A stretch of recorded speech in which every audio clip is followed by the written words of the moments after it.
السلام علیکم بچوں، ہماری زمین اور ہمارا نظام شمسی اس سبق کے پہلے حصے میں ہم نے سورج اور اس کے اطراف گردش کرنے والے سیارے، سیارچے، بونے سیارے اور دیگر فلکی اجسام کی معلومات حاصل کی ہے۔ اس ویڈیو میں ہم ہمارے سبق کے اگلے حصے کے کچھ نکات کی معلومات حاصل کریں گے۔ کشش ثقل یعنی گریوٹی، فلکی اجسام میں ایک دوسرے کو اپنی جانب کھینچنے یعنی کشش کرنے کی قوت ہوتی ہے۔ اس قوت کو کشش ثقل کہتے ہیں۔ سورج کی سیاروں پر اثر کرنے والی قوت کشش ثقل اور سیاروں کی سورج سے دور ہو جانے کی جبلت کے مجموعی اثر کی وجہ سے سیارے سورج کے گرد مخصوص فاصلے پر مخصوص مدار پر گردش کرتے رہتے ہیں۔ اسی طریقے سے ذیلی سیارے بھی سورج کے اطراف گردش کرتے ہیں۔ اب ہم کچھ سوالوں کے ذریعے کشش ثقل کو سمجھنے کی کوشش کریں گے۔ یہ چیزیں کس سمت میں گرتی ہے؟ درخت کے ٹوٹے ہوئے پتے، پھول، پھل، پہاڑوں سے ٹوٹنے والے پتھر، آسمان سے برسنے والی بارش۔ زمین کی کشش ثقل کی وجہ سے تمام چیزیں زمین پر قائم رہتی ہے۔ کوئی چیز طاقت سے اوپر پھینکے بھی تو وہ آخرکار زمین پر ہی آ گرتی ہے۔ زمین کا تمام چیزوں کو اپنی طرف کھینچنے کو ہی کشش ثقل کہتے ہیں۔ خلا یعنی اسپیس، سیاروں، ستاروں کے درمیان پائی جانے والی خالی جگہ کو خلا کہتے ہیں۔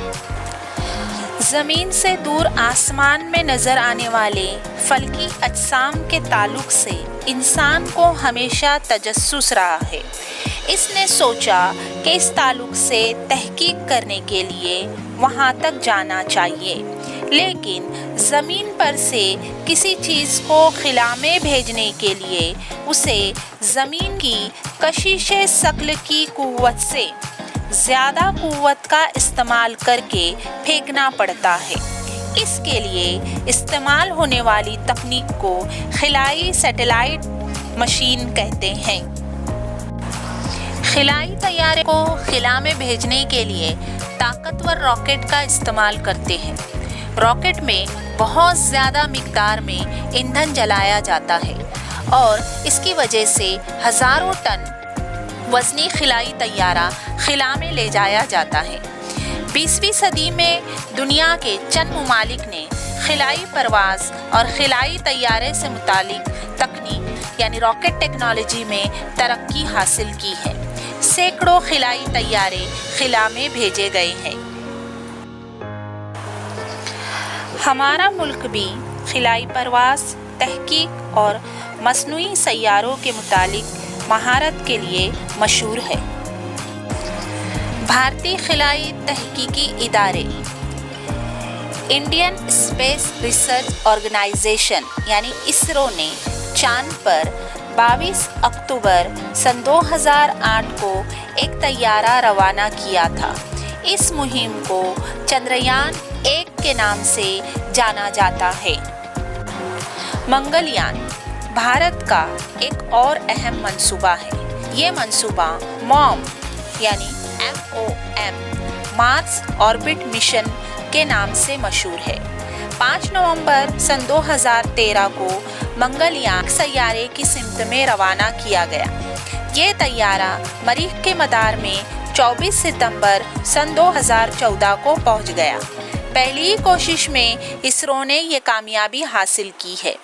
بھارت کے یہ دونوں طیارے بغیر انسان کے ہیں۔ یہ طیارے چاند اور مریخ کے غیر مشاہدے کے لیے بھیجے گئے ہیں۔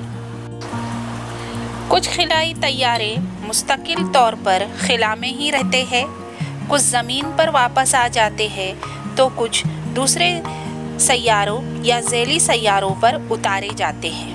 کچھ مہمات میں سائنسداں بھی خلائی طیارے میں جاتے ہیں، انہیں خلاباز کہتے ہیں۔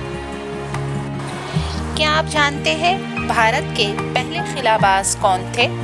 ان کا نام تھا راکیش شرما۔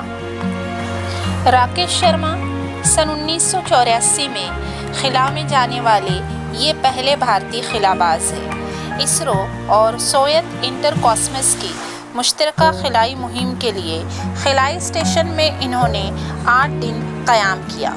خلا سے بھارت کی طرف دیکھتے ہوئے انہوں نے بھارت کے لوگوں کو سارے جہاں سے اچھا ہندوستاں ہمارا پیغام بھیجا تھا۔ مصنوعی ذیلی سیارے، زراعت، ماحول کا مشاہدہ، موسم کا اندازہ، نقشے تیار کرنا، زمین پر پانی اور معدنی دولت کو دریافت کرنا اور خبر رسانی کے لیے مصنوعی ذیلی سیاروں کا استعمال کیا جاتا ہے۔ زمین کے اطراف ایک مدار میں اسے قائم کیا جاتا ہے۔ مصنوعی ذیلی سیارہ کئی سال تک زمین کے اطراف گردش کرتا ہے۔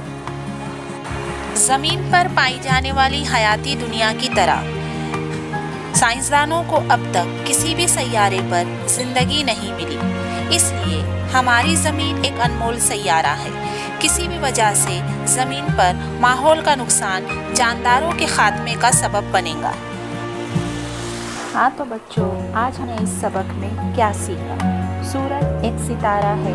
نظام شمسی کے دوسرے تمام فلکی اجسام کو سورج سے روشنی حاصل ہوتی ہے۔ سورج اور اس کے اطراف گردش کرنے والی زمین اور دوسرے 7 سیارے اور ذیلی سیارے، بونے سیارے اور سیارچوں کو مجموعی طور پر نظام شمسی کہتے ہیں۔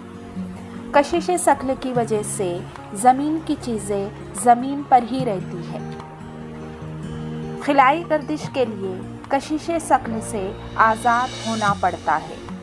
اس کے لیے راکٹ ٹیکنالوجی کا استعمال کرتے ہیں۔